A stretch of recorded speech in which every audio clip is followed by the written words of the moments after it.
السلام عليكم ورحمة الله وبركاته. نحمده ونصلي على رسوله الكريم.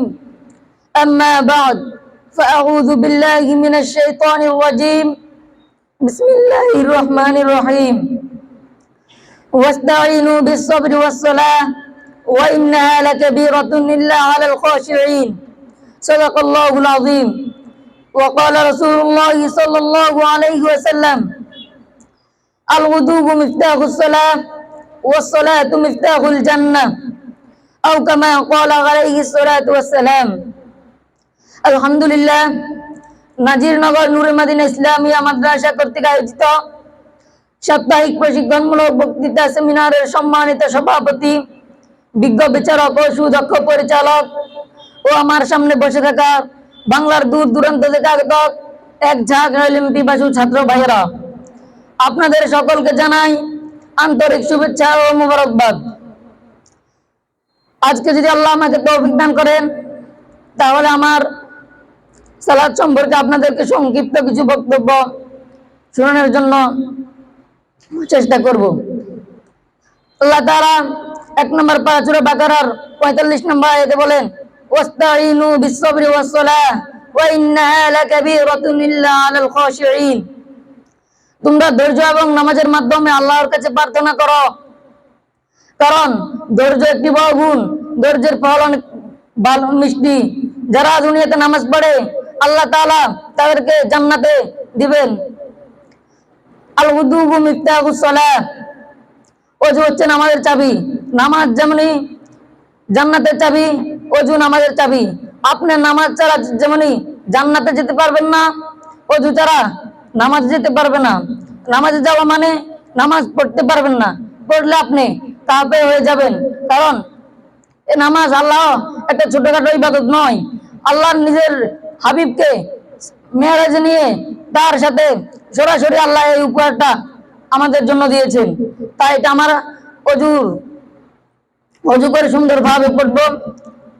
এক সাহাবী নবীজিকে বলেন: ইয়া নবী, কিয়ামতের দিন তো অনেক মানুষ হবে, তবে আপনার উম্মতকে আপনি কিভাবে বেছে নেবেন? নবীজি বলেছেন, যারা দুনিয়াতে সুন্দরভাবে ওযু করেছে, সুন্দরভাবে নামাজ পড়েছে, কিয়ামতের দিন তাদের ওযুর অঙ্গগুলা চমকাইতে থাকবে, আর আমি তেমনি ভাবে তাদেরকে বেছে নিব। তাই আসেন আমরা সকলেই ওযু এবং নামাজের প্রতি যত্নবান হই। আরেক আয়াতে আল্লাহ বলেন: ইয়া আইয়ুহাল ইনসানু মা গররাকা বিরাব্বিকাল কারীম। হে মানুষ, তোমরা দুনিয়ার কিসের লোভে পড়েছো যে তোমাদের প্রভুকে ভুলে গেলে? কেন ভুলে গেলে তাকে? সারাটা জীবন তারপরে তাকে কেন ভুলে গেলে মানুষ? আজকে মানুষ কত অহংকার করে, তার গাড়ি আছে, বাড়ি আছে, কিন্তু চোখ বন্ধ যখন হয়ে যাবে তখন সে আর কিছু দেখবে না। তাই ভাই, আমরা নামাজ পড়বো, আল্লাহর যত আইন আছে সব মেনে চলবো। আইন তো দূরের কথা, বাংলাদেশ আজকে একটা ভালো বিচার নাই, ন্যায় বিচার নাই। সব মিথ্যা সাক্ষী দিয়ে আজকে ভালো মানুষদেরকে জেলে রাখছে, আমাদের বড় বড় আলেমদেরকে জেলে রাখছে। তারা এটার জবাব আল্লাহ দিবেন। আল্লাহ তাদের থেকে এই জবাবটা নেবেন যে তোমরা কেন তাদেরকে বন্দী করলে? তারা সত্য পথে ছিল, কিন্তু তোমরাও তাকে বন্দী করলে। তাই আমরা বাংলাদেশে যদি ন্যায় বিচার হতো, অন্যায় বিচার ন্যায় হয়ে বাংলাদেশে কত শান্তি হতো। আজকে বাংলাদেশের দুর্গতির কারণে, বাংলাদেশে অভাব, বাংলাদেশে চোর বাটপার থাকার কারণে বাংলাদেশে বেশি অভাব। বাংলাদেশে মানুষ ঠিক মতন অলসতা করে, নামাজ পড়ে না, নিজের কাজও করে না, নামাজ তো দূর কথা। তাই আল্লাহ বলেন, তোমরা নামাজ পড়ো, নামাজ পড়লে তোমাদেরকে আমি বড় ধরনের পুরস্কার দিব। যখন তার আল্লাহ বান্দাকে জান্নাত দিবেন, বান্দা বলবে সব নিয়ামত ভোগ করবে, তখন বড় বড় আলেমদেরকে তারা জান্নাতে জিজ্ঞেস করবে, হুজুর আমাদের আর কি বাকি আছে? তখন বলবে আল্লাহর সাথে দিদার মানে সাক্ষাৎ। তখন তারা বলবে আল্লাহ আমরা আপনাকে দেখতে চাই।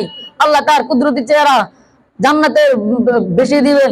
তখন মানুষ দেখে তখন বুঝতে পারবে আমার আল্লাহ কত সুন্দর। বান্দাদেরকে অনেক সুন্দর ভাবে আল্লাহ সৃষ্টি করেছেন। আশরাফুল মাখলুকাত, দুনিয়ার সবচেয়ে শ্রেষ্ঠ জাতি হিসেবে আল্লাহ সৃষ্টি করেছেন। এই বলে আমার বক্তব্য শেষ করলাম। নাসরুম মিনাল্লাহি ওয়া ফাতহুন করিব ওয়া বাশশিরিল মুমিনিন। আসসালামু আলাইকুম ওয়া রাহমাতুল্লাহি ওয়া বারাকাতুহু।